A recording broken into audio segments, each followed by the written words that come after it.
Hello and welcome to my channel. Thank you very much for joining us. आज हमने discuss करना है Iran और इजराइल के दरमियान जो युद्ध छिड़ गया है, जंग छिड़ गई है, इसके हवाले से। और हमारे साथ इंतहाई इम्पोर्टेंट पॉलिटिकल और स्ट्रेटेजिक और military analyst major general Sudhakar ji जुड़े हैं। उनसे हम जानकारी लेने की कोशिश करेंगे कि कैसे देख रहे हैं।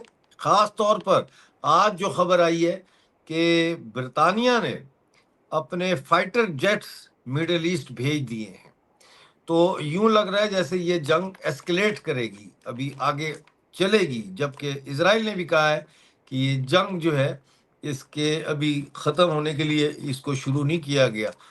तो जानते हैं जनरल साहब से। जनरल साहब कैसे देख रहे हैं? हालात तो बड़े ख़राब हो रहे हैं मिडिल ईस्ट में। सबसे पहले गुड इवनिंग, नमस्कार डॉक्टर साहब।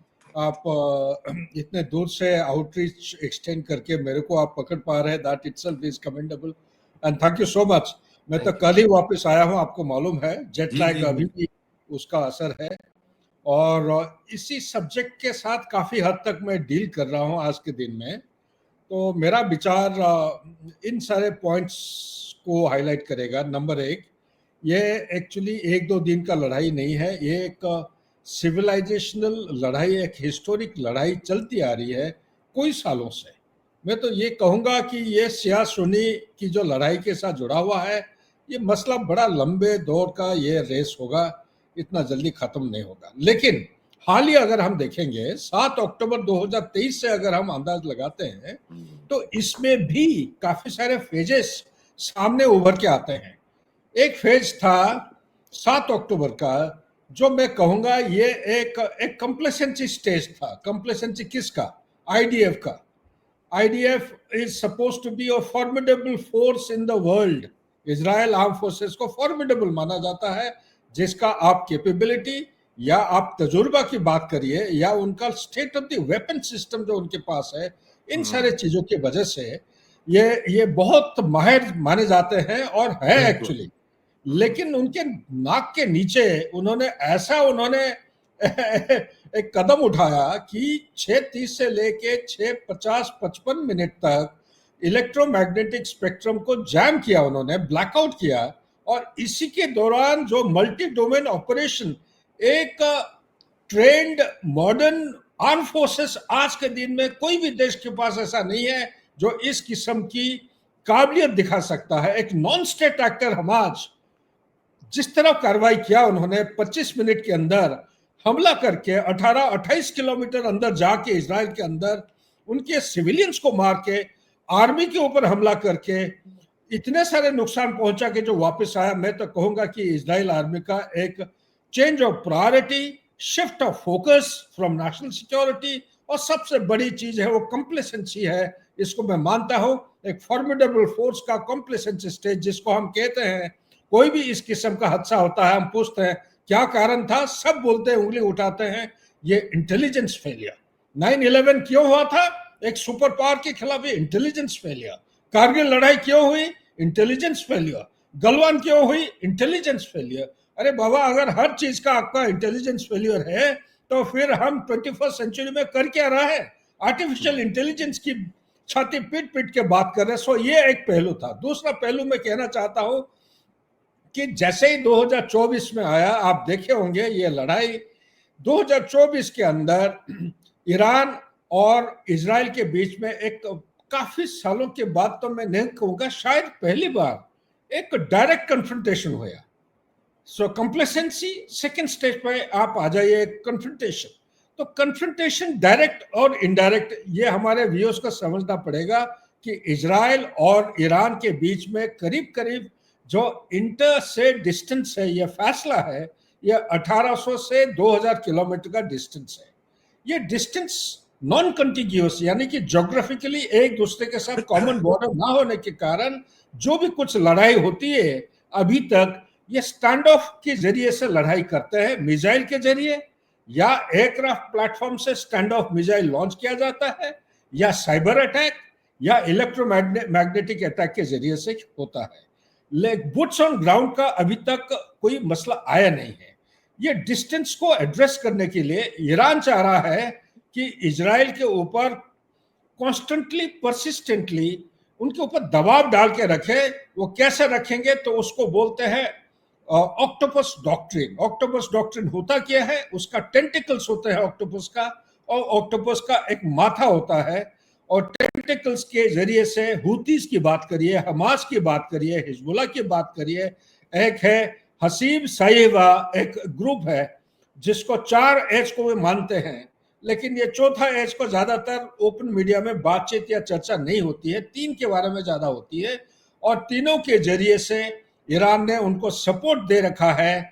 उनको मिसाइल की बात करिए या कोई गन्स की बात करिए, एयरक्राफ्ट की बात करिए, एयरक्राफ्ट एंटी एयरक्राफ्ट गन्स या एंटी शिप मिसाइल, ये सारे काफी मात्रा में उन्होंने रिसर्च करके जब से 1979 से लेके अभी तक उनका सेल्फ रिलायंस एक डिफेंस इंडस्ट्री को इतने उच्च स्तर पर ले गए हैं कि आप जब तक नहीं देखेंगे तब तक अंदाज लगाना आपको बहुत मुश्किल होगा। मैं यानी अगर ये ईरान ने अपने आप को डेवलप किया है, सेल्फ रिलायंट डेवलप है किया मिसाइल्स डेवलप में और अच्छा ड्रोन्स में। अच्छा, मैं ये जानना चाहता हूँ, ये जो बरतानिया ने अब ऐलान किया है कि ये मिडिल ईस्ट में फाइटर जेट भेज रहे हैं, तो क्या ये एस्केलेट हो रही है, वॉर तेज होने जा रही है, उनको ये खतरा है? इस सवाल के जवाब डायरेक्टली मैं कहूंगा कि ये हाथ के बाहर नहीं जा रहा है, जा चुका है। Iran sure. के जो ईरान के ऊपर जो हमला अभी इस बार हुआ है, ये एक अनोखा किस्म का हमला है। और वो अनोखा किस्म का हमला इसलिए मैं कह रहा हूं क्योंकि पहले तो ईरान के कमांडर्स के खिलाफ बहुत अटैक हुए हैं, बहुत जाने माने उनके सीनियर कमांडर्स को उन्होंने न्यूट्रलाइज किया है, और काफी सारे इंस्टॉलेशंस इंफ्रास्ट्रक्चर जो है मिलिट्री इंफ्रास्ट्रक्चर उसके ऊपर अटैक हुए हैं, ऑयल रिफाइनरीज के ऊपर भी अटैक हुआ है। लेकिन इस बार अनोखा किस्म का इसलिए मैं कह रहा हूं, उसके 27 अलग अलग जगह आपको ओपन सोर्स में मिलेगा, करीब 36-38, एक्चुअली उसके 27 जगह में न्यूक्लियर इंस्टॉलेशन उसके हैं, और उसका अंडरग्राउंड इतना गहरा है, काफी लोग कहते हैं 30 मीटर 100 मीटर, उसका कोई कोई जगह 600 से 900 मीटर गहरा मिट्टी के नीचे, जमीन के नीचे है, जिसको आज के दिन में कोई गोला बारूद ऐसा नहीं है विश्व में जो इतना पेनिट्रेट गहरा करके उनको बर्बाद कर सकता है। ये मेरा as a student of geopolitics जितना मैं रिसर्च किया हूं, मेरे को इतना ही मिला। तो ये जो न्यूक्लियर इंस्टॉलेशंस को बर्बाद करना मुश्किल है उसका, लेकिन एंट्री और जो एग्जिट पॉइंट है इसके ऊपर हमला किया जा सकता है, लेकिन इसको भी ईरान ने बहुत बेहतरीन तरीके से कैमोफ्लेज कर रखा है। वो मल्टीपल एंट्री पॉइंट है, मल्टीपल एग्जिट पॉइंट है, तो उसको भी पता करना है कौन सा एक्चुअली, वो बहुत मुश्किल है। लेकिन आपके सवाल ये था कि ब्रिटेन की जो पार्टिसिपेट करना है, ये एक्चुअली मैं ये कहूंगा उसका मेन मसला है ब्रिटेन को पार्टिसिपेट करने का। अगर आप देखेंगे रूसो यूक्रेन वार का एक कंट्री है जो अभी डोनाल्ड ट्रंप के ओपन स्टेटमेंट के बरखिलाफ कोई जो प्रोवोक कर रहा है, वो है ब्रिटेन। मैं अभी यूरोप में था कुछ दिन पहले, मेरा एक इंडिपेंडेंट असेसमेंट ये है, हो सकता है कि मैं गलत कर रहा हूं, लेकिन एक स्टूडेंट ऑफ जियोपॉलिटिक्स होने के नाते UK is the only country which has signed a strategic partnership for 100 years with Ukraine. क्यों? इसलिए साइन किया इसी साल जनवरी के महीने में कि इन support of the conflict against Russia, जबकि डोनाल्ड ट्रंप कह रहे हैं एज एन इंडिविजुअल वो कोई लड़ाई नहीं चाहते हैं, इंडिविजुअली वो कोई वॉर के फेवर में नहीं है। आप यहीं पे देखिए कैसा कॉन्फ्लिक्टिंग और कॉन्ट्रडिक्शंस कैसे पैदा हो रहा है। इसी तरह ब्रिटेन भी, वो देखा नहीं जा रहा है कि ये पुराना सुपर पावर है, हर जगह वो उंगली करना चाह रहे हैं, वो अपना कमिटमेंट दे चुके हैं। मेरे खबर के मुताबिक उनके हवाई जहाज शायद आके पहुंच भी चुका है, ये 1 मिनट नहीं आया नहीं अभी तक, लेकिन उन्होंने ऐलान कर रखा है कि सपोर्ट करेंगे इस लड़ाई। क्यों सपोर्ट करने का कारण मेरे समझ के मुताबिक एक है मेडिटेरेनियन, और जो रेड सी है, सुएज कैनाल, ये जो सी लेन्स ऑफ कम्युनिकेशन है, ज्यादा नहीं तो कम से कम 40 to 50% of trade of UK is by maritime sea lanes of communication. अगर यह लड़ाई चलती रहेगी, ईरान का अगर आप देखेंगे ऑयल, आज के दिन में भी UK is dependent on oil coming from middle east. अगर आपका स्ट्रेट ऑफ हरमुज जो कि ईरान के कब्जे में है, अगर इसको ये डिनाई करना शुरू कर देते हैं तो ये 40 to 50% dependency on middle east, यहीं पे रुकावट पैदा हो जाता है। वो घूम के आते हैं का स्यूज कैनाल होके, मेडिटेरेनियन होके शॉर्टेस्ट रूट आते हैं, नहीं तो तो पूरा केप। इसका मतलब तो ये हुआ कि यहाँ पे एनर्जी की कॉस्ट और पेट्रोल प्राइसेस बहुत तेजी से जो है वो ऊपर चली जाएंगी बहुत यूरोप में। तो अब बहुत इसमें ये बढ़ेगी। है कि ईरान ने भी कहा है कि अगर जो हम ड्रोन या मिसाइल फायर कर रहे हैं इजराइल पर, अगर ब्रिटेन या अमेरिका ने उनको इंटरसेप्ट किया तो हम इसे एक्ट ऑफ वॉर समझेंगे, और हम फिर ब्रिटिश और अमेरिकन इंस्टॉलेशन जो है मिडिल ईस्ट में उनको टारगेट करेंगे। एब्सोल्युटली। ये देखिए, मेरे पास एग्जैक्ट फिगर नहीं है, लेकिन जितना मुंह जबानी या याद है, at one point in time US का 40-41 उसके बेसिस होते थे पूरा कंप्लीट मिडिल ईस्ट में। आज के दिन में 18 या 21 हैं। इनके साथ ये पुराना जो नेटो अलायंसेस की जो फोर्सेस हुआ करते थे, यूके भी एक परमानेंट, ये दोनों का तालमेल है।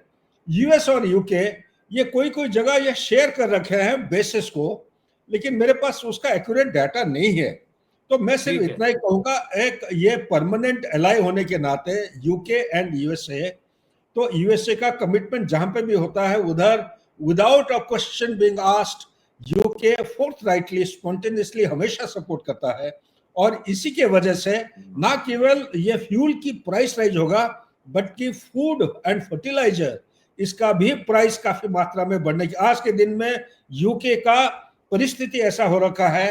वो सारे इंडिकेशन जो है ना, आप अगर 10 पॉइंट चुनेंगे, 10 में से 9 पॉइंट टिक मार्क लगाएंगे, ये सिविल वॉर की तरफ पॉइंट कर रहा है। ये थोड़ा एग्जैजरेटेड लगेगा क्योंकि अच्छा, आप लोग यूरोप तो में सिविल वॉर के तो चांसेस लग रहे हैं, लेकिन आखिरी सवाल आपसे ये है कि क्या आप समझते हैं कि ये इजराइल और ईरान का जो युद्ध शुरू हुआ है ये यूक्रेन की वॉर की तरह बड़ा प्रोलॉन्ग हो जाएगा, या ये मेरे शॉर्ट पीरियड का होगा? नहीं, मेरे विचार के मुताबिक दो मुद्दे हैं जिसके वजह से यह शॉर्ट या लॉन्ग वॉर हो सकता है। सबसे पहला मुद्दा है जो न्यूक्लियर एनरिचमेंट। ईरान बार बार डिमांड कर रहा है कि भाई हमें आप अलाउ करिए न्यूक्लियर एनरिच करने के लिए, जो कि अमेरिका किसी भी हालत में मानने के लिए तैयार नहीं है। Israel is nothing but an extension of America, it's a satellite post. तो इसीलिए वो चाह रहे हैं कि न्यूक्लियर एनरिचमेंट किसी भी तरह नहीं अलाउ करें। नंबर दो, ये छुपा हुआ अभी तक अनस्टेटेड ऑब्जेक्टिव है, ये किसी भी हालत में रेजिम चेंज करना चाहते हैं ईरान में। तो खमैनी साहब जो हैं, आयतुल्ला साहब, मेरे इनपुट के मुताबिक वो शायद ये इंफॉर्मेशन वॉर की जैसे लग रहा है वो देश को छोड़ चुके हैं या छोड़ने वाले हैं। तो उन्होंने first year, second year, third year of leadership को क्रिएट कर लिया है, आर्किटेक्चर बना दिए हैं। अगर उन्होंने ऑप्शन कंटिजेंसी ये भी वर्कआउट किए हैं, खुदा ना खास्ता कहीं कुछ हो जाता है, गॉड फॉरबिड, तो उनके जगह कौन होगा, कौन लीडरशिप ये करेंगे, लेकिन इजराइल के खिलाफ एक मुंह तोड़ जवाब देंगे। सो पहला सवाल जो आपका है, क्या ये छोटा दौर का होगा या लंबा? मेरे अंदाज और विचार के मुताबिक ये डिस्टेंस इतना ज्यादा होने के नाते ये होगा लंबा दौर का, लेकिन बिट्स एंड स्पर्ट्स में होगा। इट विल बी इंटरमिटेंट, लगातार मतलब 3 महीना 6 महीना नहीं होगा, ये होगा 10-12 दिन के लिए, फिर उसके बाद पॉज हो जाएगा, फिर इसके बाद रिवाइव होंगे। सो टिट फॉर टैट चलते रहेगा, एक दूसरे को जवाब देने की कोशिश करेंगे। Every trigger will become an escalatory matrix for the opposing party, लेकिन थैंक नुकसान दोनों का होगा। बहुत शुक्रिया जनरल साहब हमारे साथ जुड़ने का, और बड़ा ही ज़बरदस्त आपने एनालिसिस, हर एंगल तकरीबन आपने कवर किया है इसमें। आपका हमारे साथ जुड़ने का बहुत शुक्रिया। Thank you very much thank you sir so much.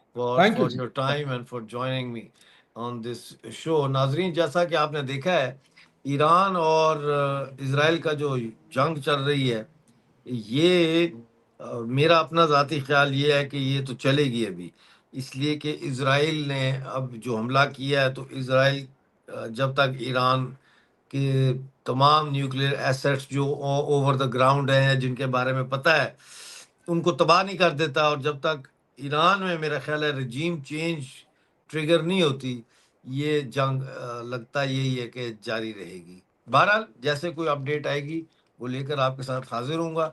इस वक्त बरतानिया के जहाज़ जो है फाइटर्स, वो मिडल ईस्ट की तरफ जा रहे हैं, वहाँ जाके वो पार्क होंगे मुख्तलिफ मुल्कों में, और मेरा ये ख्याल है कि अगर हालात गड़बड़ हुए तो फिर ये जहाज़ ईरान के खिलाफ इस्तेमाल होंगे।